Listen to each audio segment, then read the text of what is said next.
சொல்லிட்டே இருந்தேன். எல்லா இன்டர்வியூஸ்லயும் சொல்லிட்டே இருந்தேன். லைக் அன்னைக்கு நான் வந்து ஒரு மாதிரி ஒரு டவுட்லேயே இருக்கும்போது ரஜினி சார் சொன்ன அந்த ஒரு மோட்டிவேஷன் தான் என்னை வந்து கான்ஃபிடென்ட்டாக அந்த சாய்ஸ் எடுக்க வச்சதுன்னு சொல்லிகிட்டே இருந்தேன். இப்போ சாரை மீட் பண்ணோம். சார் வந்து அதை சொல்லியிருந்தாங்க, ஹீரோ ஆகிட்டீங்க அப்படின்னு திரும்ப கேட்டிருந்தாங்க. அந்த சர்க்கிள் அப்படியே கம்ப்ளீட் ஆன மாதிரி இருந்துச்சு. எனக்கு தெரிஞ்சு எப்படி சொல்கிறது, அன்னைக்கு இருந்த அபியும் இன்னைக்கு இருக்க அபியும் வேறு வேறு ஒரு பர்சனாக நான் ஃபீல் பண்ணேன் அன்னைக்கு. அண்ட் முதல் நன்றி ப்ரெஸ் அண்ட் மீடியா. ரொம்ப ரொம்ப சந்தோஷமாக இருந்துச்சு. ஏன்னா மதன் சொன்ன மாதிரி நானும் மதனும் அங்கே தான் உட்காந்துருந்தோம். உட்காந்துருக்கும் போது எல்லாரும் சைலண்டாக கொஞ்ச நேரம் படம் பார்த்துட்டு இருந்தாங்க. மதன் ப்ரோ என்ன ப்ரோ இந்த காமெடிக்கெலாம் சிரிக்கவே மாட்டேங்கிறாங்க அப்படின்னா, உனக்கு புதுசு இல்லை, எனக்கு பழகிருச்சு. டூரிஸ்ட் ஃபேமிலிக்கு நானும் இப்படி தான் இருந்தேன், ஒன்றும் பிரச்சனை இல்லை, அவங்க உள்ளுக்குள்ள ரசிப்பாங்கன்னு நினைக்கிறேன், வெயிட் பண்ணுங்க அப்படின்னு சொல்லிட்டு கொஞ்சமாக எல்லாருமே ரெஸ்பாண்ட் பண்ணி அதுக்கப்புறம் படம் முடிஞ்சோன்னா அவ்வளோ அழகாக அந்த படத்தை வெளியே கொண்டு போய் சேர்த்திங்க. நல்ல ரிவ்யூஸு. மதனே வந்து ப்ரோ என்ன ப்ரோ இப்படிலாம் எழுதுறாங்க அப்படின்னா, ஆமாம் அப்படி தான், அவங்களுக்கு பிடிச்சிச்சுன்னா அப்படி தான் பண்ணுவாங்க. நல்லா கொண்டு போய் சேர்த்திங்க. எல்லாருக்கிட்டையுமே வந்து இப்போ கூட சார் கூட காமிச்சாங்க, ஹீரோ கதாநாயகனை பார்த்தவுடன் பிடிக்கவில்லையா அப்படின்னா, பார்க்க பிடித்துள்ளது அப்படின்னு போட்டுருந்தாரு. அதெல்லாம் பார்க்கும்போது ரொம்ப சந்தோஷமாக இருந்துச்சு. அழகாக மக்களுக்கு அது எப்படி படித்தா நல்லா இருக்குமோ அந்த மாதிரி அழகாக அதெல்லாம் எடுத்து போய் சேர்த்திங்க. ரொம்ப சந்தோஷம். அண்ட் முதல்ல மதன் என்னைய வந்து ஹீரோ ஆக்கி இன்னைக்கு வந்து நிற்க வச்சிருக்கீங்க. Thank you so much. அது எப்படி சொல்கிறது, மோர் தென் அ ஃப்ரெண்ட். நான் ரொம்ப ப்ரௌடாக இருக்கேன் உங்களை இந்த இடத்துல பார்க்குறதுக்கு. என்ன இன்னும் இந்த ஜேர்னி பெருசாக போயிட்டே இருக்கும்னு நம்புகிறேன். Thank you Madan, love you so much.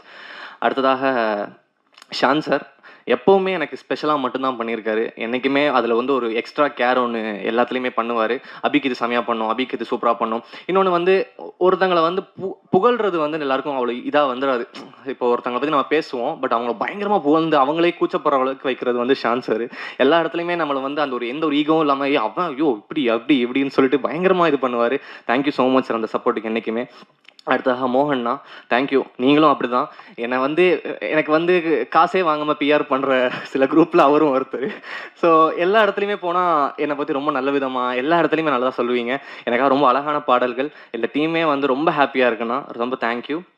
அடுத்ததாக சுரேஷ் ப்ரோ, எல்லாருமே பார்த்துட்டீங்க அவரோட ஒர்க்கை. அவ்வளோ மேஜிக் பண்ணியிருந்தார் அந்த படத்தில். அன்றைக்கி எனக்கு கால் பண்ணார். ஆக்சுவலி கால் பண்ணிவிட்டு ப்ரோ ஒரு பெரிய படத்தில் வந்து ஒரு ஆஃபர் வருது ப்ரோ, என்ன ப்ரோ இது அப்படின்னு கேட்டார். நான் அது சீக்கிரமே அனௌன்ஸ்மெண்ட் வரும், ஒரு பெரிய படம் ஒன்று பேசிகிட்டு இருக்காங்க. ஸோ எல்லோரும் கேட்கும்போது ரொம்ப சந்தோஷமாக இருந்துச்சு ப்ரோ. அடுத்ததாக ஸ்ரேயாஸ் அண்ணா, தேங்க்யூண்ணா. இந்த படத்தில் நீங்கள் இருந்தது எங்களுக்கு ரொம்ப சந்தோஷம். இந்த படத்தை எவ்வளோ ஒரு பெரிய படமாகவே நீங்கள் கொண்டு போயிட்டீங்க. அதுக்கப்புறம் அனஸ்வரா, தேங்க்யூ அனஸ்வரா. நீங்கள் சொன்ன மாதிரி தான் அந்த கெமிஸ்ட்ரி ரொம்ப அழகாக ஒர்க் ஆகிருந்துச்சு. எல்லாருமே அதை பயங்கரமாக என்ஜாய் பண்ணுறாங்க. I am very very happy for this collaboration. கண்டிப்பாக இது இன்னும் ஃபியூச்சரில் நிறைய படம் பண்ணுவோம் நம்புகிறேன். அண்ட் அடுத்ததாக படத்தில் எல்லோரும் படத்தில் நடித்த காவியா.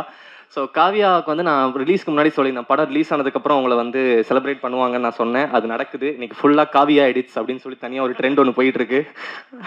ஸோ அதெல்லாம் பார்க்கும்போது ரொம்ப சந்தோஷமாக இருக்குது. சச்சின் அதே மாதிரி தான், தியேட்டரில் எல்லாருமே வந்து உங்கள் பேரை சொல்லி கத்தும்போது அது ரொம்ப சந்தோஷமாக இருக்குது பார்க்குறதுக்கு.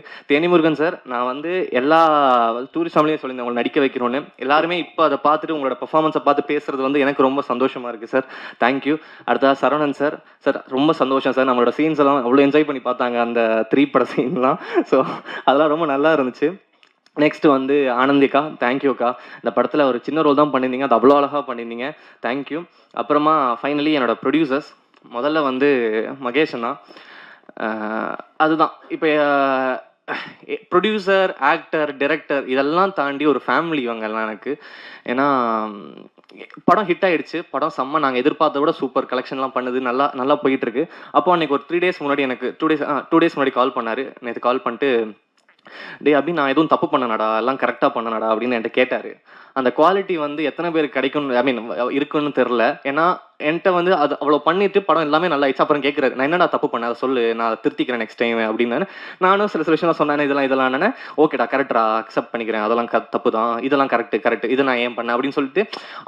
என்னைக்குமே வந்து அவர்கிட்ட வந்து எனக்கு பேசுறதுக்கு ஒரு தயக்கமோ பயமோ இருக்காது. எனக்கு என்ன தோணுதோ நம்மகிட்ட பேசலாம். அவரும் அந்த மாதிரி தான்.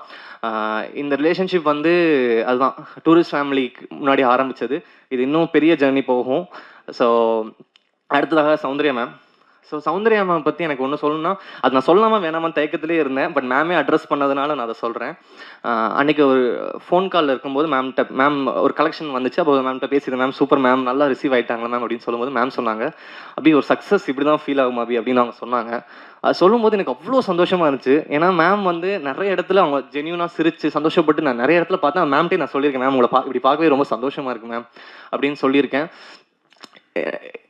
என்னை வந்து நம்பி என்னையும் பயங்கரமாக புஷ் பண்ணி அப்படி நீங்கள் ஸ்டார் நீங்கள் நம்பணும் அப்படின்ற மாதிரி என்னை வந்து என்றைக்குமே மோட்டிவேட் பண்ணி இன்றைக்கி நான் ரொம்ப கான்ஃபிடென்ட்டாக இருக்கேன் மேம். நான் அதை மனசுக்குள்ளே எடுத்துக்கிட்டேன். தேங்க்யூ. அண்ட் இது வந்து நான் அனௌன்ஸ்மெண்ட் வரதுக்கு முன்னாடியே சொல்கிறேன், சௌந்தர்யா மேம், மகேஷ் அண்ணா, நான் இன்னொரு படம், பெரிய படம் ஒன்று பண்ண போகிறோம் ஃப்யூச்சரில். ஸோ அது வந்து நான் சொல்லிக்கிறேன். ஒரு படம் இல்லை, நிறைய படம் பண்ண போகிறோம். ஸோ அதையும் நான் சொல்லிக்கிறேன். அண்ட் உங்கள் எல்லாருக்குமே நன்றி. தமிழ்நாட்டில் மட்டும்தான் ஒருத்தர் வந்து புதுசாக யார் வந்தாலுமே வந்து அவங்களுக்கு எந்த பேக்ரவுண்ட் இல்லைனாலும் சரி, அவங்கள வந்து ஹீரோவோ எதுவோ நீங்கள் வந்து அக்செப்ட் பண்ணிக்கிறது வந்து நம்ம ஊரில் மட்டும்தான் ரொம்ப அதிகமாக நடக்குது. அது காரணம் ப்ரெஸ், மீடியா அண்ட் தமிழ்நாட்டு மக்கள். உங்கள் எல்லாருக்குமே ரொம்ப நன்றி. தேங்க்யூ. என்றைக்குமே கிரேட்ஃபுல்லாக இருப்பேன். Thank you so much. Thank you. Thank you Abhi, thank you so much. I think நீங்கள் எல்லாருமே ஒத்துப்பீங்கன்னு நினைக்கிறேன். ஒரு படம் வந்து ஒரு ஆக்டர், டைரக்டர், ப்ரொடியூசர்ஸ் தாண்டி we have to be like a ஃபேமிலின்றது ரொம்ப அழகாக தெரியுது with love team. And once again hearty wishes on behalf of the press and media, everybody with love.